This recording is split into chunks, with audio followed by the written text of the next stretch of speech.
So hi, welcome to the Good Noise Podcast. I'm Shane, I'm Glory. and we're here with, Andrew Miller from Baseline and we're gonna ask him from some California. and we're gonna ask him some questions today about their upcoming EP, Landfill. So congrats on that, by the way. How do you feel about the response to the announcement so far? So far, so good. It's been nice to know that a lot of folks from different news media outlets like Brooklyn Vegan and good you guys and also New Noise too have taken a liking to it. So it's weird because the last 5 years of creating some of these songs, I knew these songs were good, but I'm like, it's just me. But it's nice to know somebody else thought, hey, this isn't terrible. So that's always very flattering. Fair enough. For sure. Yeah, I listened to the album right before, or EP right before the interview. It's very good. I enjoyed it. Mm-hmm. I appreciate that. I really do. That's very good. That's really, poured a lot into this. My bandmates as well. They're not here right now, but they definitely poured themselves into this as we have always done. We've always been as genuine as we can be, but also having fun at the same time. So yeah. Of course, that's awesome. Thank you. So is there any meaning behind the EP name or cover art? So I'm sure you can see, or folks will see when it's released. It's a man in a blue and red jacket. His name's Landfill, and he's from a little movie from back in the day called Beer Fest. Mm-hmm. And we in Ocala, Florida, a little small town in this dead set in the middle of nowhere. We have a road called Baseline, and everybody knows that road. That name I took under when I was playing acoustic shows back in 2012. I'm like, I don't want to go by Andrew Miller. I want to go by a name like Dashboard Confessional or Bright Eyes instead of my own name. So I said, I'm just going to be Baseline. Why not?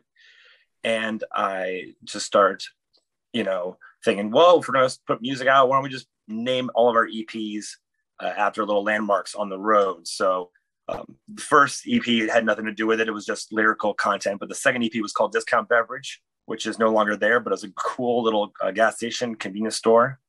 And so the second one, we're like, well, what's next? The Landfill.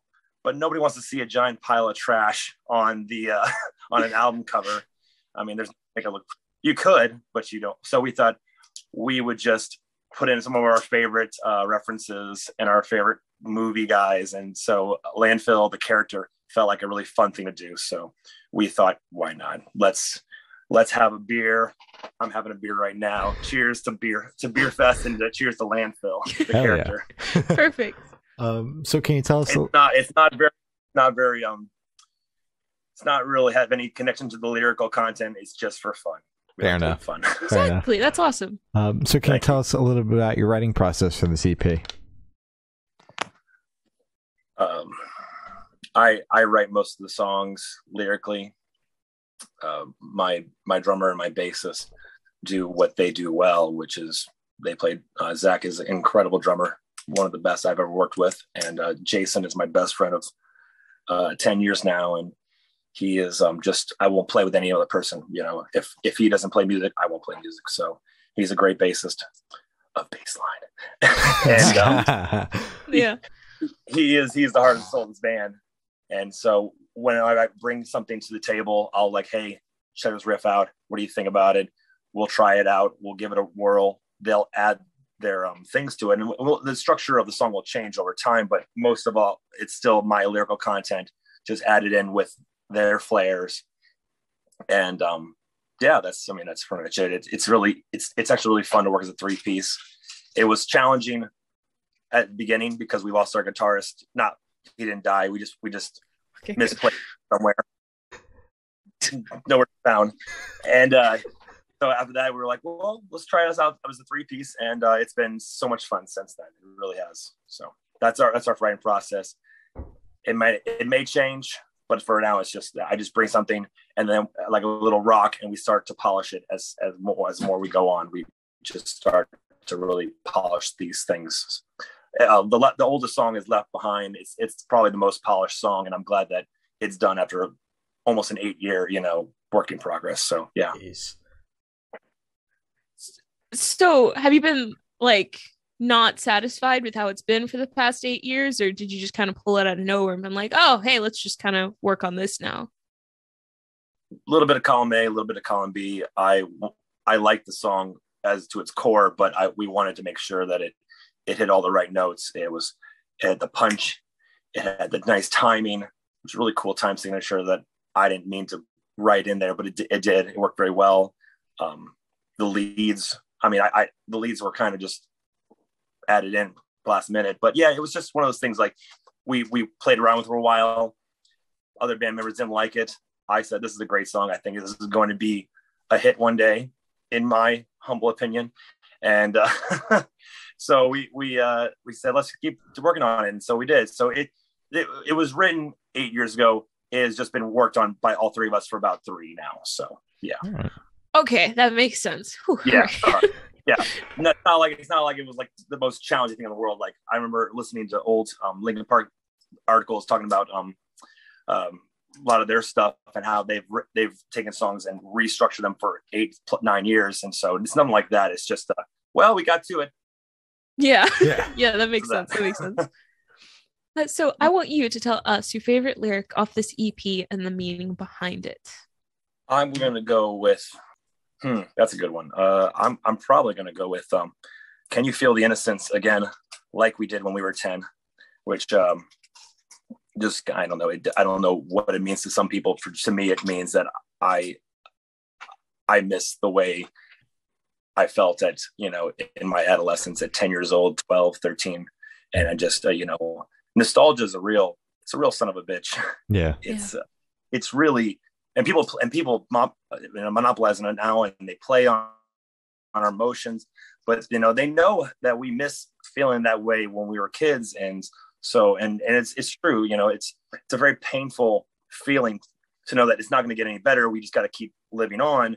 But man, don't you remember the feeling that you had no responsibilities, you had no fears, you had no anxiety. You were just living life at the most purest form, and every day you woke up was just a great day, So, this song has more depth to it than that, but I like that lyric because I feel like it speaks to me a lot, and as a lot of people told me, it speaks to them, where it's saying I miss this feeling that I used to feel, and I would like to go back to it one day if I can. So yeah, that's one that stands out to me. There are other ones too I like, but they're about frivolous things. Mm-hmm.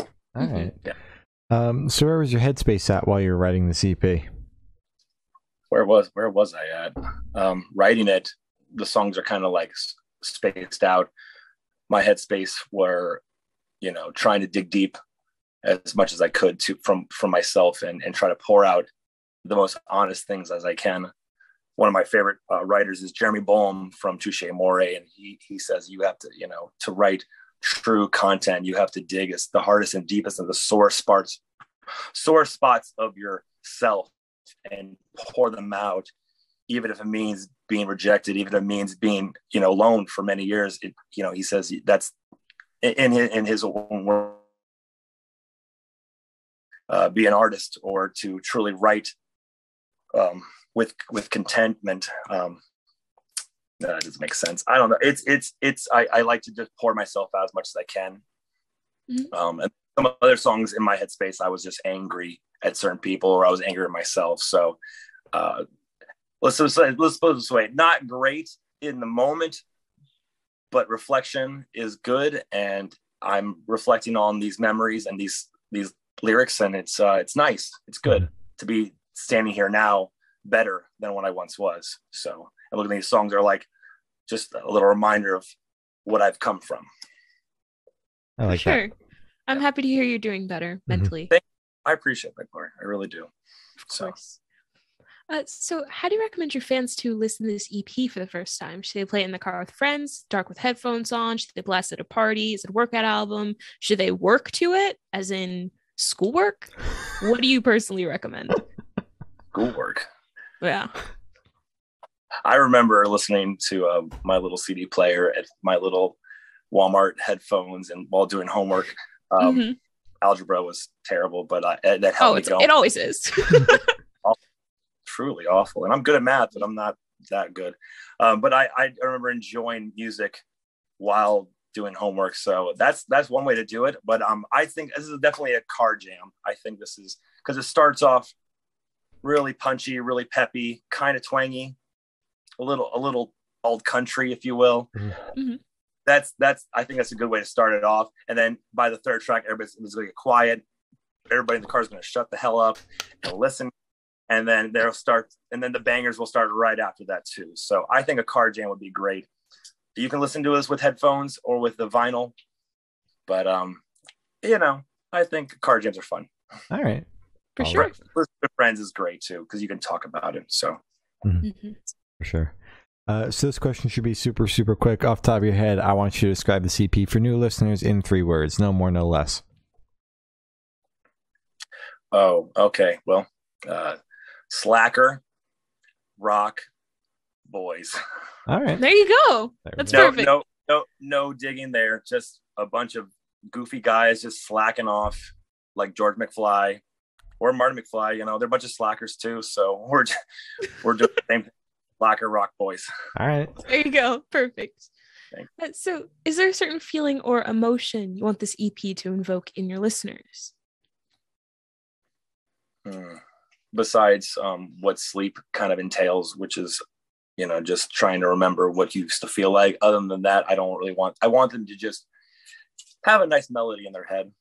I want them to hum this tune along. I want them to feel, like they're having a good day while they're humming the songs that we've written. If they enjoy them, I'm very happy because that makes me, I think these songs are good. And I think these are all like very fun, catchy songs, most of them. So just want them to have a good time. Hell yeah. I like that. Perfect. So picture this. You're on tour. You're at a gas station for a rest stop. What is your snack of choice? Snack of choice. More like meal of choice. Admit my bassist and I have made full meals out of gas station food. But how? You just got to lower your standards. You just go in, you buy a bunch of shit, and you're like, this is my dinner. I get it. My bassist has legitimately made a meal out of Red Bulls and Slim Jims while also, the entire time. So yeah, I can only imagine being in a band with him. My snack of choice is always going to be either pretzel combos, the pizza ones, or Lunchables. I do love that. That's a meal though. I love me some turkey or ham cheese Lunchables. That's always a meal. Or if I'm just snackish and just peckish, I'm going to go for the purple Doritos because those are vegan and they're freaking amazing. They're fire. They are banging. Yeah. So on the topic of food, if the band was a dish, what dish would the band be? A hot dog. It would be a hot dog or a vegan hot dog because my drummer is vegan and those are also delicious too, but it would be a hot dog. The EP is only 5 songs long, but though it's all us, you get a little bit of different toppings in each song. There's different elements in each song. So you could have ketchup on one, you can have relish in the other, you can have, I don't know if you've ever done this, replace sauerkraut with kimchi, put that on a hot dog. Holy crap, it will change your life. That sounds amazing. It's incredible. So I would say that our band's just a nice classic American hot dog with different toppings. All right. There you go. I love that. I need to try kimchi on a hot dog now. It makes sense, but I've just never tried it. It's so good. You just place anything that's American with like the Asian substitute, and you're just like you're on your way to success. Mm-hmm. It's immediately like 10 times better. Oh, Kelly, don't even get me started on a Reuben with kimchi. God, you're making me hungry, man. Sorry, get some kimchi. I am hungry. I am very hungry right now. So for the last couple questions, we're going to shift away from music and go straight to death row. Boom. So if you're on death row, what would your last meal be with a drink? Oh, not Death Row Records. I'm not hanging out with Snoop Dogg. No, unfortunately not. I'm on actual death row. I've done the worst crime in the world. You're dying right now. So my last meal, I'm dying. Yeah, we're all dying. But I'm going to choose. I thought about this all week. I listened to your questions earlier, and I was like, I can figure this out. I can't. It's either going between the best Italian sub, which I know where to get one. So it's either between that or it's going to be my favorite breakfast, which is crab cakes, egg Benedict. I think that would probably be my favorite last meal with some mimosas. I think, brunch it up. Tell the prison guards to come join me. We'll have a little brunch time before I get to go. So yeah. And, final answer: eggs Benedict with crab cakes on it. Okay. And you said you know where to get the best Italian sub. Can you share with the class? Oh, absolutely. Okay. I'd be very happy to support a local business in my area called Christina's Deli. It's on Mare Camp Road in Ocala, Florida. If you're ever stopping by, that is some of the best subs, best Italian food. Just a great deli. It kills everybody else. So if that's what I can get to help local business, that's what I'm going to do. So all right, perfect. So if you could live in one fictional world for a week, where would you live? I have no idea. I don't know. I would probably fictional world. I thought about this all week too, actually. I don't know. I would probably live in I would live in a world where Steve Irwin is still around. Just that's dark. I would live in a world. I don't know. I know a lot of people say Harry Potter. That's an easy answer. I wasn't raised in Harry Potter. I was allowed to watch it. So let's go to Lord of the Rings. Let's just do the better version of that. Let's go to Lord of the Rings. Sorry. That's a strong statement. I believe it. Okay. Middle Earth, a beautiful place. I kind of want to hang on the Shire and have pints with my boys Pippin and Mary. So it'd be pretty cool to hang out with them. That's a very bold statement, though. Wow. So I have to. Huh? What was that? A very bold statement from you. Yeah. Well, yeah. I'm pulling in some aspects. So I have the honor of asking the last question, and every single person we've spoken to have said that it is the most important question. What's your favorite color? My favorite color is it's Living Color. It's Living Color's 1989 hit, The Call to Personality, which is CM Punk's walk-on song. That's right. It's clobbering time. That's my favorite color. It's Living Color. All right. If you ever listen to that song, it's an absolute banger. It's just it's so much fun. So anyway, that's my favorite color. Okay. All right. First time someone's answered with a song, and I appreciate the variety. Yes. My manager over here is giving me the biggest scowl of my life, so I need to tone it back. So as I said, that's all the questions we have today. Is there anything that you would like to plug? Yeah, I like to plug that I apologize to everyone in the world for the way I am. I just apologize to my mother. Thanks for putting up with me. Thank you for checking out the EP if you do. It's coming out on March 4th, the same day we go on our first tour. It's going to be a Florida weekend run. So if you live in the Tampa, Daytona, Orlando, or Cal area, just check out our dates on our Instagram or Facebook. And then our EP will be available everywhere on March 4th. It'll be premiering on March 3rd on Under the Radar. So that's really humbling and nice to see. So thanks for having me on here. I appreciate it. You guys are wonderful. Really nice. Of course. Thank you. Well, thank you. Thank you for now. That's been Andrew from Baseline, and we have been the Good Noise Podcast.